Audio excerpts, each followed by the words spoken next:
Bah oui, on a fait un résultat positif, donc mission accomplie. De toute façon, on ne pouvait pas espérer mieux, parce qu'on n'a pas tiré au but, donc on ne pouvait pas cadrer en ne tirant pas au but.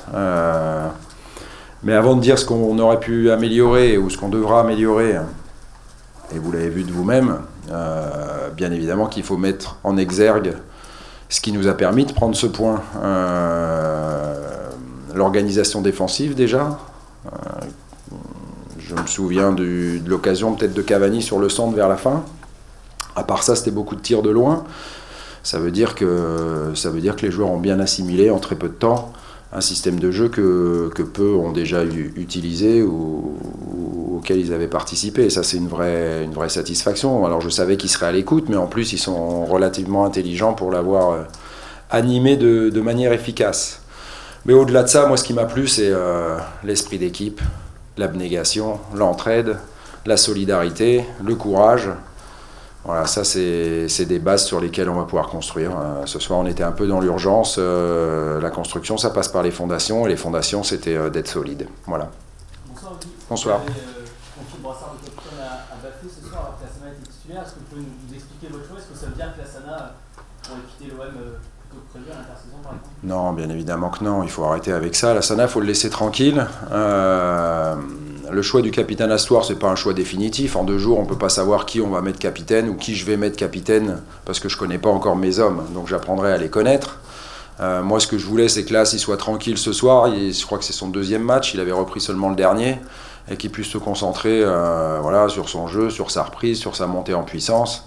C'est un fantastique joueur. On sera très fort si on arrive bien évidemment à l'avoir toute la saison et à l'avenir avec nous. Mais chaque chose en son temps, on a eu 48 heures et on verra. Mais Bafé a fait un très bon capitaine aussi ce soir. Dans ce schéma en 5-3-2, Thauvin et Zambo semblaient en individuel sur Rabiot et sur Verratti en début de match.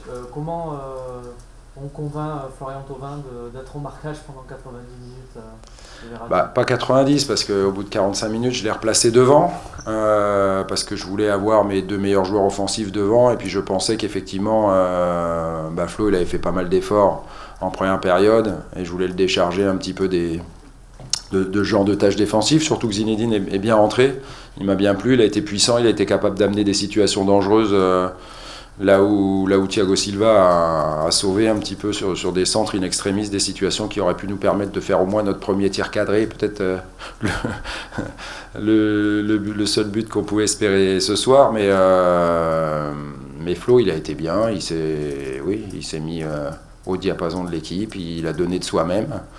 Et puis il a montré que lui aussi, il pouvait être intelligent tactiquement et surtout aider l'équipe. De toute façon, tout le monde s'est entraidé ce soir, c'est ça qui est bien. Ce schéma, il peut durer plusieurs matchs, peut durer la saison? Tout est possible. Ce qu'il faudra trouver, c'est le bon schéma de jeu. Ce qui est sûr, ce qu'il faudra améliorer, c'est l'utilisation du ballon. Et ça, c'est pas un problème de système de jeu. Certes, le PSG, quand il perd le ballon chez lui, et partout d'ailleurs, il presse tout de suite très haut. Mais très honnêtement, on avait le ballon qui brûlait les pieds. Et ça, c'est pas possible. Il faut être capable de la garder, de la faire tourner, de jouer avec son gardien. Il y a assez de talent dans cette équipe pour le faire. Mais encore une fois... je ne vais pas être trop exigeant aujourd'hui. Je leur avais dit une chose aux joueurs, moi je les attendais sur l'état d'esprit et sur la cohésion et la solidarité. Et là-dessus, je pense qu'ils m'ont répondu plus que ce que je m'y attendais. Donc voilà. Vous avez pris un point sur la pelouse du favori du championnat. Vous dites que vous pouvez la monter jusqu'où cette équipe marseillaise cette saison? Je sais pas, il y a déjà un tiers du championnat qui est joué. Donc maintenant, il reste aussi 2 tiers. C'est pas rien. Ce qui est sûr, c'est que la priorité, ça sera déjà de la ramener dans la première moitié du classement. Et pour l'instant, on n'y est pas. Donc, enfin, je pense pas. Et donc, ça sera la première marche à franchir. Ensuite, l'objectif, ça sera de faire au mieux. Ça, c'est de la bonne langue de bois. Alors, on va dire, l'ambition, ça sera de finir européen à la fin de la saison. Et normalement, plus en Ligue Europa qu'autre chose. Parce qu'on a quand même pris du retard par rapport aux équipes de tête. Et puis je ne pense pas qu'on soit bâti pour l'instant pour finir 2e de championnat, pour accrocher la Ligue des Champions. Maintenant, si ça peut titiller un peu l'amour-propre de mes joueurs et qu'ils me démontrent le contraire, faut pas qu'ils se gênent, ça évidemment, mais si on peut déjà accrocher la Ligue Europa ou par le championnat ou par une coupe, ça serait déjà une belle ambition d'assouvi. L'un des gros choix ce soir, c'était la titularisation de Rolando. Pour quelle raison tout d'abord et comment vous l'avez trouvé? Moi, je l'ai trouvé énorme. Je l'ai trouvé énorme pour un joueur qui n'a pas joué, qui n'était pas en rythme de compétition. C'est ça. Après, moi, je le connais parce qu'il a joué en Italie. Et que moi, quand je suis arrivé, il était à l'Inter et que je le connais bien. Et je savais que dans un bloc bas, dans un système à 3 ou à 5, quand on défend, c'est vrai, il pouvait être intéressant par son expérience. Et il l'a été. Donc c'est bien parce que c'est un joueur comme tous les autres ce soir qui a été à la hauteur de ce que j'attendais d'eux, mais ça donne une solution en plus. Voilà, de toute façon, à partir du moment où je voulais pas laisser trop d'espace à Paris, là où ils excellent, c'est-à-dire dans les petits espaces à l'approche de la surface de réparation, c'est vrai qu'ils ont trouvé un bloc de 6 joueurs, les 3 milieux et 3 défenseurs centraux qui les ont un petit peu ennuyés, quoi. Et puis on n'avait pas besoin de faire défendre nos attaquants excentrés, qui auraient pu être NJ et Thauvin par exemple, mais qui auraient joué latéral droit et latéral gauche sur Aurier et sur Maxwell. C'est pour ça que j'ai utilisé ce système de jeu ce soir. Ce qui est intéressant, c'est que les joueurs, ça va leur prouver qu'ils vont être capables durant toute la saison de jouer plusieurs systèmes de jeu.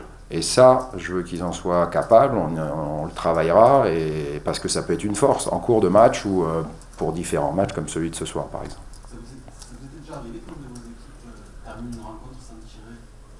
Je pense pas, non. Mais franchement, ça me dérange pas ce soir. Ça me dérange pas du tout. Il y a bien longtemps que je n'avais pas démarré un match à 3 défenseurs centraux. Ça, c'est vrai aussi. Je pense qu'en Italie, là où c'est un petit peu, il y a au moins 50% des équipes qui le jouent, ce système de jeu, moi, en cours de match, je l'ai utilisé, mais jamais en début de match. Donc c'est bien que ça puisse se faire en France. Vous aviez besoin de redonner un peu de confiance à la défense centrale? L'équipe en général, quand on sait qu'on vient à Paris, je pense qu'il n'y a pas grand monde dans la salle qui pensait qu'on était capable même de prendre un point, et c'est normal, je veux dire, c'est pas une critique, hein. C'est vu les forces en présence, c'était logique aux yeux de tous les observateurs qu'on perde ce match-là, et donc de ne pas avoir perdu, de ramener un point chez le grand favori du championnat, c'est quand même plus que bien. On ne jouera pas tous les soirs au Parc des Princes contre le PSG, quoi.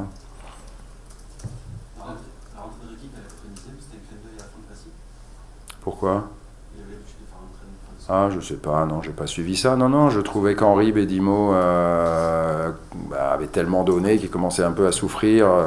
Il y avait des forces vives qui étaient entrées du côté du PSG, que ce soit Ben Arfa qui venait un peu aussi s'excentrer, que ce soit Gézé, et puis Aurier, ça reste une machine puissante, et donc je pensais que Karim était capable de nous aider. Alors certes, sur sa première intervention, il a fait faute, et il y a eu un coup franc, mais je vous rappelle que sur sa dernière intervention, peut-être il nous sauve de la défaite, quoi. Donc c'est bien, tout le monde a bien participé ce soir. La conquête d'une place en Ligue Europa commence cette semaine contre Clermont? Elle a commencé ce soir, parce qu'il y a aussi le championnat avec ce point à Paris. Merci. Merci à tous.